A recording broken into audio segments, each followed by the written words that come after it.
Luke chapter 5, verses 17 to 26.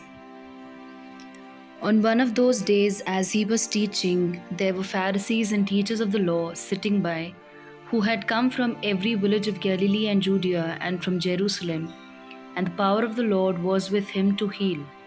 And behold, men were bringing on a bed a man who was paralyzed, and they sought to bring him in and lay him before Jesus. But finding no way to bring him in, because of the crowd, they went up on the roof and let him down with his bed through the tiles into the midst before Jesus. And when he saw their faith, he said, "Man, your sins are forgiven." And the scribes and the Pharisees began to question, saying, "Who is this that speaks blasphemies? Who can forgive sins but God only?"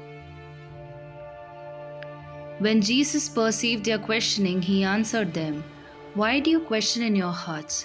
Which is easier to say, 'Your sins are forgiven,' or to say, 'Rise and walk'?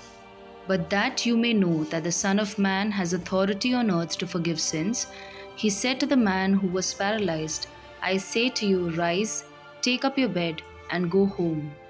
And immediately he rose before them, and took up that on which he lay, and went home, glorifying God. And amazement seized them all, and they glorified God and were filled with awe, saying, "We have seen strange things today." This is the word of the Lord. Thanks be to God.